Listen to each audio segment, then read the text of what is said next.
sound. Now we have sound. Sorry. Hello. Now we have the sound. Is that the?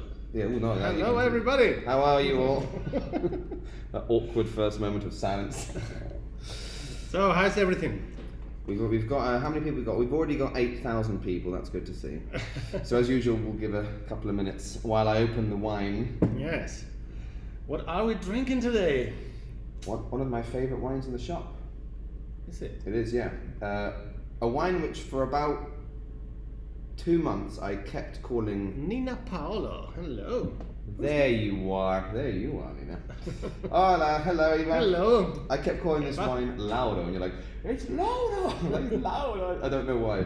So Louro. Well, actually, you have been there, right? Louro is a mountain in Galicia. I don't know if I've been to Louro. Maybe. Right. Hang on, let me do this standing out. I don't want to mess it up. Luke is the Galician guy here. I've been just a couple of times. Only a couple of times. Yeah. Should be I ashamed don't know of why. yourself. I mean, I should be ashamed. It's my favourite part of Spain, I think.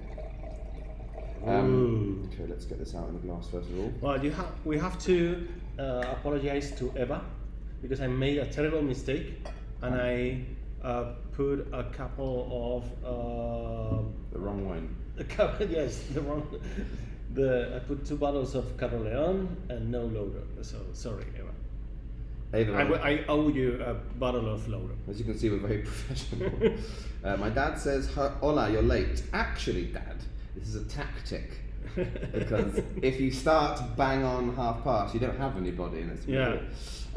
So yeah, we're drinking Louro. Yeah. And there's our names. Here's the bottle. This is Look Darker. And this is Rocky Madrid. I think everybody who's going to be here will already know us. Sandy's here. Hello from North Carolina. Yeah. What time is it in North Carolina now? 6 hours? What time is it now? It's probably, 2 in the afternoon? Sandy, I hope you're getting drunk after Well, lunch. That's it very could be nice. worse. Could be better. Could be 3 a.m. Could be 3 a.m. That's true. Could be 9 a.m. Could be 9 a.m. So yes, now we have a little bit of housekeeping. Yes. Something we forgot. Something very important. Very important. So, we want to award the fidelity of our audience. And we have planned to make a contest every month. So every box will have a prize for our viewers and followers. And what do they have to do? Don't show it yet! What? Show what? What do they have to do? So basically, let me just put the prize back up. So basically, what we want you to do, because it kind of helps us this as well, and sort of we give you something, you give us something. Because we are quite active on Instagram, because we are really cool and modern. Sometimes, especially during the quarantine period, people were always taking photos of themselves doing the tasting, and it was really cool. And also that's better for us because it means we have content that we can then say, look how popular we are. So we decided to sort of kill 2 birds with 1 stone. So what we'll do is we'll be asking people every time there's a tasting, if you have an account, take a photo of your cata, take a photo of your wine, maybe you're having an aperitivo with us on the TV, take a photo or a selfie with it or whatever, put it on your Instagram and hashtag us at Madrid Daracol. You have to mention. Yeah, if there's no mention, we don't see it, and you're Yes. useless. Yeah. And then what we'll do at the end of the month, we will... We will count all the pictures. So if you upload a picture per bottle, you will have 5 chances to win. And we'll do it at random, like... Yeah. And the winner is Nina Paolo or Sandy Raga, for example. Yeah. And the prize is... The only person that can fake the bottle writing Louro by hand is my sister Eva, who hasn't received the bottle, but she bought it. maybe Eva will win this. And the prize is a very fancy bottle of wine. Yes. Pago de Carroejas. This is what Roque's family drink every Christmas. 2017. It's a Tempranillo Cabernet Sauvignon Merlot blend. 15.5% alcohol. You're welcome. From Ribera del Duero. This is one of the top wines, the classic wines of Spain. And it's really heavy. So if you win that bottle, I mean, we will try every month to have classy, good wine. Probably not the wine you buy normally. Unless you're rich. So it's your chance to try really good wines, and you help us a lot promoting the shop. Exactly. And because it's Sunday, we probably will have less viewers today, but if there are more people at the end, we'll repeat this. And they won't see They'll see it. tasting ever. Nina says, drinking an Albarino now since I can't get this wine. Very nicely done though. And it's 12:30 in California. Olé. I like this style. Right, so, the hell are we drinking? We are drinking Louro. Not Louro. Not Louro. Louro is this beautiful Godello made by Rafael Palacios. Now, there's a few things before we talk about this. The story of why we have this wine is kind of cool. Rafael Palacios, by the way, look at that handsome guy. He's a cool person. They are not seeing it. Oh, they're not seeing it. I'm just looking at a photo of him. So he's, for me, a bit of like a wine hero. Yeah. There's a few of these people. There's a guy called Telmo Rodriguez. He's one of my heroes. Rafael Palacios, and his, maybe you could argue slightly, there he is. Here's a guy. He's like a James Bond wine. Yeah, it's a James Bond So of, cool. of Of Galicia. Godello. Of Godello. And what I like about him is he brings a real sense of every wine is going to be super high quality. And I don't mean to say that the little village wines are not good, they're fine, but there's no, I'm going to make cheap €5, €3 wine. It's all like we're starting at super premium quality wines. So already he's a bit of a legend in the wine world, the Palacios brothers. Alvaro Palacios maybe slightly more well known for his role in Priorat and stuff, but they're both from Rioja. Yeah. And this one, For that reason, we are this is going to be. thanks. We are going to do this. Okay. Where am I? Hello. So yeah, and I remember we did a tasting of one of his best wines. We have a little. We sometimes meet some friends, and it's As Sortes, which is a legendary wine. And Roque, I think it was, you were offered this by someone maybe during the quarantine times, and we were like, I don't know, it's not the cheapest wine, maybe we shouldn't. And then you showed me the Vivino ratings, and then the Peñin, which is 93 points. Robert Parker in America, 93. So it was like, whoa. Yeah. What is this? And then we tried it a few weeks ago, and it basically blew us away. Yes. So now, do you want to do? Should we do this before we? Yeah. Well, we should start with Your homework. your homework. Everybody takes the. Now, obviously, our American friends won't have this sheet. Maybe we could email. It's our little tasting sheet. It should be available in our website. Maybe like to download. Download it for a cost. €5 and you can have this lovely. So yeah, this is our little printout which we go through to help people analyse wines a little bit instead of just going, oh, it's really nice, it tastes like wine. You son of a gun. You son of Wow. You son Lovely. you son of a Spaniard. Well, first of all, yeah, cheers everyone, you goddamn Spaniard. Sorry, it was too. I couldn't wait. It was too good. Oh, it's so good. If you haven't got this, I'm very sorry. It's amazing. So visual phase, intensity of colour, clarity, Let's start with and this. noteworthy elements. Okay. Name of the wine. Louro. Louro. We are drinking 2019. Which is a It's actually one of the best vintages of this wine. It's made 4.2 on Vivino. It's 100. Well, it says Godello, but is it 100% Godello? I think in this current vintage there's like 8% Treixadura sprinkled in. We'll talk about the grapes a bit later, but it's a vast majority. This happens a lot, you know. We should talk a little bit about this. When you read in a label of wine the name of a grape, only a grape, you could think, okay, this is 100% this grape.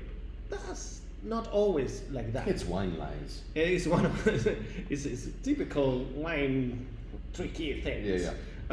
Some wine regions allow you to use small percentages of other grapes instead, a part of the main one, and avoid those names in the label. Yeah, I think often it's like, as long as there's 85% of the main grape, you can say Godello for something like that. But it's such a small amount of Treixadura, I don't think you'll go, oh yes, and there's the Treixadura. But it's basically a Godello wine. So, very intense colour. Alcohol? 14. 14. Producer, Mr. Rafael Palacios. And region, Valdeorras. The Valley of Gold. Again, Valdeorras is one of the 5 wine regions of Galicia. Yeah, I mean, Galicia is kind of a paradise for wine. Do you want to talk about Valdeorras now? No, later. We'll talk about that in a little bit. Now, let's go. Visual part. Intensity of color. It's quite golden, this one. Yeah. And there's a reason for that. We'll talk about the process of this wine in a bit. Pallid. It's still quite pallid, yeah. And it's a clean wine, super clean and crystalline. And you have this nice touch of a golden colour, which will be to do with things like barrels and stuff, which we'll talk about shortly. Noteworthy elements. Clarity. I think super. Noteworthy elements is the legs clinging on to the side of the glass. I don't know if you've seen there. Yeah, what are the legs? You know, legs are lágrimas in Spanish. You know, these lines in the walls of the glass. What do they mean, Rocky? Does it mean the wine is good? Well, it tells you about the viscosity of the wine. And what makes a wine viscous, Rocky? Glycerin. Alcohol, sugar. Alcohol or sugar. So a sweet wine will be more gloopy on the sides. In this case, it's a 14% white wine, so it's got that remarkable tears. Yeah. Just like in life. If you appreciate it. Just like in life, with more alcohol. Pay more attention tears. to Luke's face and here. You see them? Just like in life, more alcohol, more tears. What I would say. So yes. Now, next one we've got. Aroma intensity. It's very intense. Now, this is partly due to Godello. Godello is quite an aromatic grape. Yeah. Now, it'd be interesting to sort of ask what people can smell. I mean, it's quite tentative to compare Godello with Albarino. People put them in the same boat. Yeah. A lot of the time. But they are not from the same family of grapes, right? They're white. No, they're not. They're sort of cousins, shall we say? They're classic Galician white wines, but they are quite different grapes. So Godello. Well, should I talk about Godello now? Or again, wait a bit. Let's finish the. So much information. So Godello is aromatic, and there's a reason for that. I'll talk about it in a bit. But they are quite different when you smell them. We could put it that way. Okay. Similar, but different. Aroma quality. What do you think? Bloody lovely. I love this nose. 5 stars for me. I have my review that we did when we first bought it. So before I do that, we should ask people what they can smell. What do you write? We should ask them first. Okay, yeah. What do you think? What can you smell in this wine? Those of you who have it, think? Probably there's only 3 people who have this wine. I love the way that we've sold these boxes to people in Madrid, and everyone here is in America. If anyone is drinking this wine right now, let us know what kind of things you can smell. Ben Green's in the house. Ben Green always has good things. Yeah. It smells like a dewy morning in Norway and Trondheim. One of those PA. PA? Pretentious assholes. Hey, that's my people. So yeah, anyone who's got this wine, feel free to write some notes down, and I will find our review that I made. White chocolate. Oh, Ben, classic Ben, love it. I love it. We call them greenisms. So this is what I said. Be ready, because I mean this is no, there's certain words we cannot say in YouTube. Yeah, thank goodness YouTube doesn't understand your accent. Alright, so I said astonishing nose. Obviously there's other things, but I said an astonishing nose of sawdust and pine wood, bay leaf, mint, elderflower and freshly cut grass. The fruits are pears, green apples and gooseberries. The palate is full and crisp. This is marvellous and available in store. And all that in just a glass of wine. This is why wine is better than other things. So it's very intricate. Now that's obviously me being a bit pretentious. This wine does open up quite well. We have to remember white wines do open up as well. But yeah. Next, what have we got? We move to the tasting phase. Now this is key. Mouthfeel. This is a what do you think? Well, I think it works a lot here. The fact is it has been fermented on its lees. Oh, so now we can give information, can we? Yeah, so Because it's more creamy, it's more oily. I think it's a combination of the lees and the alcohol, probably, isn't it? Oh. So this wine has been fermented in foudre. What's a foudre? It's like a big barrel, right? But it has like a It's door. strange. It has a little door. Yeah, I think the ones he uses are I have. 3,000 Wait. litres. I have a photo picture. one. I have a Yeah. picture of a foudre. A foudre. So he does them in these big 3,000 litre foudres. So you're really not getting a lot. There you go. Yeah, that's cool. Maybe it's similar to the one on the right there. That's a foudre. It's a big ass barrel. I believe they're French, and the French name for this is the Bocoy. Mm-hmm. I don't know how, I think it's called Bocoy, Bocoyes. So the wine is fermented in that, which will add a little bit of spice to it. And then, like you said, it then spends some months on the lees, 4 months on the lees. What the hell are lees for people who don't know what lees are? Lees are the rest of the dead grapes and Yeast. yeast and skins and It's really nice stuff. yeah, and that when it's left in the barrel, it gives more this creamy, creamy oily character. So it's quite traditional, very traditional with Chardonnay, with batonnage, you mix it. I think we've got a photo of that as well, with the mixing in the barrel kind of thing. It doesn't look very pretty in this respect, but it really adds a lot of character to the wine. Look at that, it's kind of cool. Okay, so these are the lees in the bottom of the barrel. They're left there, and each certain time of period of time, I don't know, every day, every 2 weeks, I don't know. I think it's whatever they want. They remove with a baton, with a stick. They remove this, and they create like a cloud of. So poetic. Yeah, it's like a cloud of yeast Crap. and crap. And then they left this cloud to go back down to the bottom of the barrel, and it's left there. So quite literally, it is, as Rocky said, it's adding an unctuosity to a creaminess. This is the moment of removing that. Batonnage, yeah. That's gross, but it's really good for the wine, and it does add on a basic level just aromatics as well. Think of champagne, fancy champagne with all those lovely bready toasty notes. That's the lees as well, just in the bottle. So yeah, they have done this technique, but when you say a wine sobrelias, vino sobrelias, that means batonnage always. Or you can leave the lees and do not there are remove people them. who just leave them there. Okay. Just leave it. But then the more you do So the I guess batonnage, the more the batonnage, the more flavor. So this one, 14% alcohol and a few months on the lees gives you that unctuousness, that creaminess. Balance. Yeah, please, always. Balance. Bloody well balanced. Bloody well balanced. I love this wine so much. And finished. Persistence. So this is, I would say it's got quite a long finish. When you've been finished, you mean the time the taste remains in the mouth. Yeah, right? you can literally. Sorry, I'm just trying to get my phone back on so we can watch you people commenting. You can literally time yourself in seconds how long the finish is. What is nice with this wine is after the intricate flavours have disappeared, you're left with this lovely, gentle, fruity sort of taste all over the palate. It's great. It's just great. Well done, Rafael.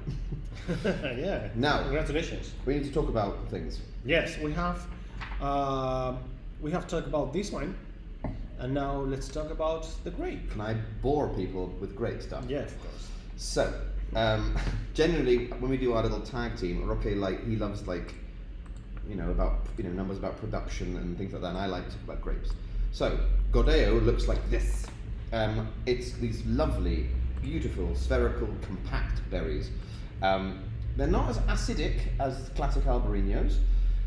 They tend to have quite high sugar levels, and that's also, you could say, helped by the fact that they're planted in slightly warmer areas. You can have Gordeo in other parts of Galicia, but I would say the superstar area is Valdeorras, the Valley of Gold, where we are now. It is a grape which is quite fertile. It grows better than Albariño. So it acts as a nice counterpoint. It's got a bit more punch than Albariño, but a bit less acidity, so it's less crisp and fresh than, it's more unctuous and full. Famous for their green apple aromas. What is interesting is Godello was almost disappeared. In the 1970s, there was only a few hundred vines left. Just imagine that. In all of Spain, in all of Galicia, there was only a few hundred vines of Godello left. It was almost gone. And in the 70s, this was a big problem, obviously. And these two guys, Horacio Fernandez, it's a big name that one, and Luis Hidalgo, the most Spanish names I've ever heard. And they did this thing called revival. Sounds like a bad Hollywood movie. Me llamo, it's like a Zorro. My name is Hidalgo. My name is Hidalgo. No, was it Luis Hidalgo? And I You am killed my Horacio. father. That was not me. It was Horacio Fernandez. And I want to kill you know. So anyway, and they did this thing called revival, restructuring vineyards of Valdeorras, which is the same as Spanish, reestructurando viñedos de Valdeorras. And they noticed that this grape is properly high quality. There are grapes which are, all grapes are not born equal. Some grapes don't necessarily yield as good wines as other grapes, they're harder to do. Godello is quite a generous grape if you want to make high quality white wine, and that's what happened. And now, all over Galicia we find Godellos. Lots of times, for example, there's a region called Ribeiro, which they blend it a lot, but in Valdeorras and Bierzo, you get these wonderful, big, full white wines, which still has quite a nice acidity, but just gives you a slightly different profile from Albarino. So this maybe is a bit less seafood compared to Albarino, but maybe you can have this with like this big wine. Well, you know, if you have some roast pork, a bit of cochinilla or something. I get a lot of Bit a lot Bailey. of white fruit here, like apples. That was on my amazing description. Yeah. What do you want me to do? The original, for once in your life. So that's Godello. And Treixadura is in there as well, which is more common. It's more like the king or the queen grape of Ribeiro, but it's often playing with acidity levels, that one. But Godello is really the king or queen in this area. So that's Godello. Yeah. What do you know about Valdeorras? You've been there. I've been through it many times. Valdeorras is this region. Look at you with your graphics. Way well done. That's I so love good. it. All I know is there is a UNESCO World Heritage Site, which I still have not been to. And it's the Valley of Gold, where the Romans used to, mine gold in the hills. Well, Valdeorras is located in Orense. I've been to Orense. Nice town. Yeah. Fascinatingly ugly on the outskirts. Yeah, But beautiful I inside. remember the weather there during the summer It's was hot as it's hell. hot. It's Gets hot really and warm. humid. Yeah, it's hell. And you're like, I thought I was in Galicia. Yeah. Well, this denominación de origen or designation of origin comes from the 40s, 1945. It's one of the oldest. Yeah. And it's normally the average altitude is 500 meters over the sea level. So It's kind of a bit of Mediterranean and continental kind of mixy climate, isn't it? yeah, it's. I mean, it includes 1, 2, 3, 4, 5, 6, 7, 8 8 municipalities. It's Our, not that. our one comes from Obolo, which is just south. Is this one? Yeah, this is our one. Comes from little Obolo near Arua.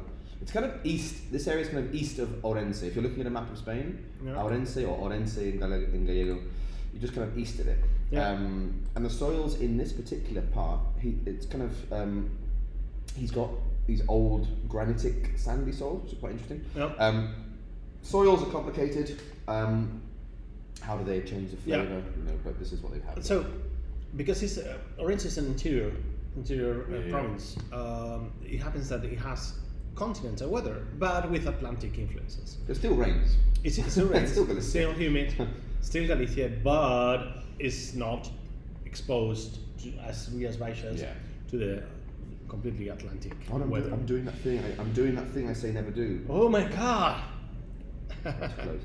Okay, this is still a region with a wide range of grapes, especially red.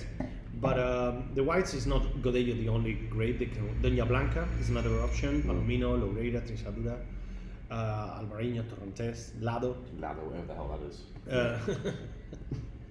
But the red grapes are also. It's really weird, the red ones. Yeah, I mean Mencía is of course the main one. And I think he makes some reds as well. Sorry to interrupt.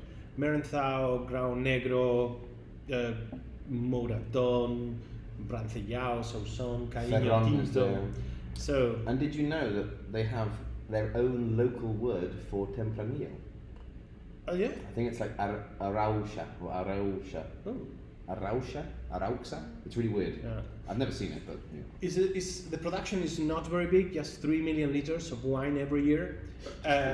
Yes, you could drink that in one day. I think I did that yesterday night. And it's a very national marketed brand. The 91% of Godello remains in Spain, and only the 9% goes I'm abroad. about to say, a quick question to our beloved alcoholics watching us now, because we have some Americans. Just out of interest, any Americans there? Because I know some of you are probably drinking Albarino these days. Have you seen Godello? Have you seen Valdeorras? Does this ring a bell, or is this just like me going really weird words? It'd be interesting to know if what you can find, if you know. No. I didn't go myself up. And well, the profile of whites of the whites from Valdeorras are. This is the archetype. Yeah, this is like what they aspire to be. This is what you should expect. Yeah. Probably you will not get that, Yeah. this quality, but yeah, this is the goal. Ah, sorry, Nina did ask a question. Do you know how much Godello is exported? Yeah. There you go. To America, we don't know. Yeah. Well, 9% of wine of this area goes abroad. America is quite a thirsty nation, though. What I don't know is where they go, Mm. but just the 9%. So it's a quite national. So Nina says yes, and she loves it. It's just harder to find. That makes sense. But do you have Godellos anywhere in the world? It's a very Spanish it's grape. very Spanish. It's very Spanish grape. Yeah. I've had an English Albarino, Yeah. which is really good. Godello should work in Britain. Godello, the Galician variety should work in Germany, should work in Britain. There's a wonderful winery, I know this has nothing to do with this, there's a wonderful winery called Chapel Down. Yeah. Chapel Down. And I went there with my parents a couple of years ago, and they had a Albarino with a touch of Chardonnay blend. Bloody good. And because I'm like, oh, it's so good. But then, yeah, because the land there is the same land as Champagne, and the climate is not too different from bits of Galicia. But Godello, because there isn't much, like I say, in the 70s, there's barely any left anyway. I don't think you're going to find it, you know. Yeah. Oh, there's a lovely guy in Lebanon planting Godello. Sean, I miss you guys. Would it be possible to ship the next tasting book to Poland? Yeah. Probably cost you an arm and a leg. But if you have an arm and a leg spare, we can do that. No, the arm and a leg is going to cost us the price if he wins the contest. God, I hope he doesn't win. Please don't win the contest. I'll send one bottle of cover reference. To Poland. Ben says, this is classy as all heck. Gotta be one for those strange people who say, I only drink red. Sorry, I did an American accent. That was horrible. It's very cruel. I only drink red. I think of the rosés. Yes, I have to say, that's a good point there, Ben. So I would say me and my dad traditionally were more red wine drinkers. And in Britain, red wines are for the men. Girls drink rosé and white traditionally a bit more. I'm always like, you come to Spain, if I give you like a big, heavy Albarino or a big Godello, and you like red wine, you're gonna like this. This is more alcoholic than most French red wines. You know? So yeah. So Valdeorras is just brilliant. Valdeorras is also another beautiful region for reds, but remember the reds of this area are, has this Atlantic character. So you will have like more medium body, fruity, Peppery sort of. Yeah. So if you like big Toros and Riberas del Duero, maybe not for you. These Valdeorras My reds dad- are not your wines. My dad's not a big fan of that style, But if you're a Pinot Noir lover and you come to Spain, red wines from Galicia is the best choice. you don't want to waste money on that French nonsense. You would like a bottle of Pinot Noir, so it's only 100 Whoa, euros. whoa, whoa, whoa. We have a Pinot Noir. I know the grape's fine, but the French Pinot Noir is like ours in the next. Ooh, yeah. Whoa. Just saying, October is going to be a good month. Well, this Galician crazy winemakers. They have been doing wine since the 13th century, actually. And Godeo's a really old grape. Yes. It was 1500s. It was mentioned as Golveio originally, or something weird like that, which became Godeio. There is like another Godeio in Portugal, and I think it has nothing to do with it. Yeah, you're right. That happens quite a lot. In the same way you have Verdejo and Verdelho. They're not the same grape. They just have exactly. the same names. Exactly. So, and another wine region we should mention. It works a lot with Godeio. It's Bierzo. Yeah, and they're good. Complete different culture. It's more continental. It's more, it faces the bit more the interior of the country, not the Atlantic Ocean. Tomorrow I am taking one of, I won't say the name because this is all about Rafael, but I'm taking a Bierzo Godeio to dinner tomorrow night. We're going to have Portuguese roasted chicken and stuff. It's the But that's same idea, another 93 pointer. Godeio is such a good grape. But from another region. Another region. Not competition, don't worry. So Bierzo could be the other Godeio wines that you should pay attention if you are interested in this grape. But this one is amazing. It's set in a bottle, basically. Now, does anyone have any questions for us? We wanted to mention also something. When we were checking the wine for the script, the show and the tasting, you make it sound so professional. For the script of the show, and we do our research, we look for information here and there, and we always go. One of our favorite wine sources is Vivino. Which is quite a controversial comment. Yeah, I mean, and then we said maybe we should talk about Vivino. Yeah. We checked the score of this wine in Vivino, that it was actually 4.2, which is amazing. Bollinger's 4.2. Any wine over 3.8 in Vivino is considered good wine. 4.2 is in the level of the best 1% best wines. Yeah. For example, most Paul Roger is like 4.4. Yeah. That's an €80 bottle of, which is not to say Paul Rocher is better or worse than this, but I mean, that is impressive that a wine which is, I think it's about €15, I think this wine. And then we said maybe it's a good opportunity to check and to talk about Vivino with our friends. So I have to say, to explain what Vivino is, and okay, for those who don't know what Vivino is, Vivino is a website, but it's also an app. An application for your smartphones, and it's completely useful. I thought you were going to say it's completely useless. I mean, it's very much like it's the Shazam of wine bottles. Mixed exactly, with exactly. You take a picture of the label, or you write the name directly, but you take a picture of the label, and it gives you all the information immediately. The prices are often a bit wrong. Yeah, the price is sometimes quite imaginative. Yeah, I've seen once. So we have, by the way, we have a free wine to try in our fridge.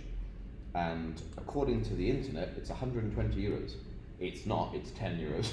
Yeah. So sometimes the prices, but when people always ask us how do we choose wines for the shop, for the tastings, and I always like to say we have a triangle of choosing. The most important thing is that we like the wine. I don't care if everyone says it's great. Yeah, but I don't like it. Then we check with Vivino. Yeah, if Robert Parker likes it, great. If the Penin guide likes it, great. But we are actually more interested about Vivino because that's what normal people use. If 2,000 people say this is 4.2, and also a lot. I mean, we especially Chinese, Japanese people, when they come to the shop, they can't spit. They come with their Vivino ready, taking pictures of everything. One day they will take a picture of you, and you will be in They have done, and I did not get a good score. It was a very bad score. It was 1.3. Because they don't speak any European language, maybe, so they just take photos. Fair enough. And they just go, that's a 4.2. I'll take that. They don't care how much it is. Yeah. And then obviously, if it's got a nice label, that's the end of the triangle. Yeah. But it is an important tool. So we always say to people, like in our shop, nothing is below 3.5. I think it's mostly all over 3.7 now. And I know that maybe takes a little bit of the romance out of it, but the fact is, we are a shop. So the thing is that when someone recognizes a wine in Vivino, you can rate it. and then you have an average rating. When 6,000 people say the wine is good, probably it's alright. good. It's like when you go to a restaurant, you go, that was a terrible meal. My croquetas were cold. Yeah. 1 star. Yeah, but 40,000 people say it's a really good place. When you find a good wine of 4.4 with just 33 ratings, probably is the winemaker and his family and friends. And his extra emails he's made. So we take in consideration ratings over 100, more or less. Yeah. We start trusting on that. But as always, I mean, and then we are talking about something that you have to like. About likes, there is no rules. I mean, probably you can find a super good wine, 4.4, 4.7, and you don't like it. It's fine. And I have a personal story, which you all want to hear. There's a wine called Via Romana, which is a Mencía from Ribera Sacra, which I tried once when I was traveling around Spain when I wrote my first book on Amazon available. The idea was every time I go to a different region of Spain, I will only drink and eat the food and wine of that area. And I discovered Mencía for the first time. I was like, I love this wine. A couple of years ago, my parents and I, was it last year? Last year, we went around Galicia, and the hotel we were staying, they had Via Romana. So I drank it again. I was like, I love this wine, it's my wine. I really love it, emotionally. On the Camino de Santiago, my second book, available at Amazon. I also, when we got to the Ribera Sacra kind of area with the pilgrim friends I made, I was like, look guys, I'm going to go and buy some bottles of wine, and we were drinking Via Romana. So I love this wine, emotionally. It's a 3.3. It's fine. It's like fine. But it's like, I like it. But we don't have it here because it has to meet the criteria in case Masimoto-san comes in and takes a photo and goes, that's me with me. Yeah. You know. So, I mean, also, if you add the information about the year, for example, you get probably a different rating than if you get the average. That's a good vintages. point. So this is always good. This particular is really good. Yeah. So if you look for Louro, that's a 4.0. Yeah. But if you look Louro 2019, that's a 4.2. Which is why I'm gonna have some more. So that's why it's always a good idea to add the look for the year as well. But yeah, always. And also, for example, for those who are getting into the world of wine, if you go to a restaurant and you have like 3 pages list of wines and you don't know what to ask for, okay, that's the time to get your Rivino, check some names in the list, and you see the ratings. Yeah. At least, you will avoid a bad dinner that day. Well, a bad experience. A bad alcoholic dinner. Nina has some good points. Totally agree with your assessment of the vino. Thanks, Nina. That's side information. It's a resource, and I like that you can add your own notes, but it is a tool, correct. It's helpful too for finding out more information about the wine itself, grapes, etc., and sometimes sources for purchase, but prices, yeah. Yeah, price can vary, especially because the price of wine can change a lot. If you buy a Spanish wine here in Spain, it's not the same as if you buy in New York. Yeah. But Vivino is worldwide, so we add the information and Vivino makes an act like an average, and at the end it doesn't please anyone because it's too cheap for the New Yorker, too expensive for the Spanish person. Now, there's no questions unless someone puts one in right now.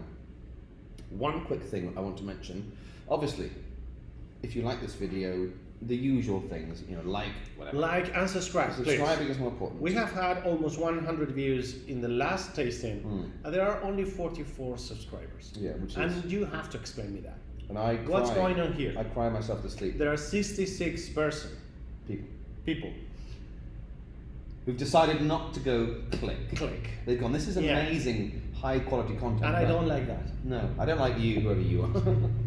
So if you could subscribe, that would be amazing for us. Also, it means with the notification bell that you get the... Yeah. We're doing another one. Also, I don't know how many of you are out there. There's not that many people today, but if anyone has been to our shop as well, don't forget we always like a Google review and stuff as well, because these strange coronavirus days, we don't have the tourism as we used to do, but we want people, when they visit us, to know we are still alive and doing reviews. We haven't finished the technical sheet. Oh God, no. Pairing, temperature, price. Oh, pairing. Well, I mentioned my things. What would you eat with this, people? What would you eat with this wine? I have my choices. Okay. Me personally, I would go for like white meat, that kind of stuff. Turkey, chicken, roast chicken, that kind of stuff. Hey brother, now I can't wait to taste Louro. Oh, Spanish. Hey brother, it's like Hey brother. I didn't know. Hey bro. I didn't know Eva was part of the Narcos family. Hey brother. Yes, we're totally that. Okay, that's where your We talk to each other. that's where your money's wealth comes from. Harina. I would pair Would it you? with strong personality sushi. I could go Hey, for good idea. Well, I was going to say tomorrow I might make some. this. This sushi made with more tasty fish like tuna. I feel like you're insulting my sushi. No, your sushi is too tasty for me. the last There's a little bit of wasabi. the last you time, lost, yeah, the last time I tried your sushi, I didn't have to use my spray nasal. How do you say it? Your nasal For spray. 2 days. It was oh my god. I made some nigiri and he's a big girl. Seafood linguine, yeah, rich. Yeah. That's nice, yeah. Yeah, good choice. So I think Albarino is better with like marisco, like real seafood, just basic prawns and mejillones. This would still work. Yeah. But this is a powerful white wine. Calzots. Ooh. Ooh. Yeah. How dare you mention Catalan stuff? Sauce. I love calzots. It's a very pornographic way of eating food as well. So No, for I those- mean that's the calzots is the only reason I would leave Catalonia to get independence. Because So for those of you who have no idea what this is, it's like a big fresh leek spring onion. You roast them, you Yeah. kind of char the outflesh, Yeah. you rip it off, you dunk it in romesco sauce, and you eat it like this. It's so and they use like these it's babies. bibs, yeah. It's the most unsexy looking way of eating, but they're so tasty. Great idea, Harry. See, now I want some calzots. Calzots. Oh man, good idea. Now, just for those of you who are maybe watching and don't have this, and maybe it's your first time and you have no idea what's going on, you can still buy this box. The September box, we've only done 2. So if you want to buy it tomorrow morning, you can get the box before the next tasting. And obviously these videos will be here forever. So if you're looking at this in the future, hello the past. In a few weeks we will hopefully be doing, we will have perfected our October box as well. But you're still in time to buy this box if you want to. So if you have people who live in Madrid and are functioning alcoholics as well, feel free to let them know these guys can still take your money. Yes. So yeah. I mean, we will try to keep the boxes as long as possible, as long as the wines are available. As long as we're on the internet. Yes. So yeah, if you see this tasting like in 3 months, don't be shy. Go to our website and ask for the box. And if we don't have any wine, we will try to replace it with a similar one. But hopefully, let's wish a long. There's the fairy. Hopefully. Oh my Oh god. my I'm so god! sorry. How Look, unprofessional. Danica. Also, just to remind those of you who are watching now, as usual, the normal tastings will resume on Wednesday. Yes. And I think we're having a big, sexy Ribera del Duero. Yes. Actually, we have had lunch today, and we had a lot of wines from the wine list here in the shop available, and that wine was one of those. And the people behind us are drinking it. Yeah, Viña Pedrosa Cepa Cepa Gavilán. Gavilán. That's gonna be on Wednesday. 9:30. And which kind of dinner we would recommend Yeah, so them to cook? Something with some dead roasted animal. Steak. Yeah. Steak. Or pasta with any tomato sauce. Yeah. That will work. Yeah. Yeah. So if you're looking forward to that, prepare yourself your meal in advance. It's a good wine. So Well, Louro. Louro. Is I think a perfect white wine. Rafael has done an amazing job. I hope he sees this. Well done, Rafael, for this amazing wine. Congratulations. And yeah, I guess that's it from us. Well, cheers, my friend. Cheers and have a lovely week. Yeah. Bye. Bye.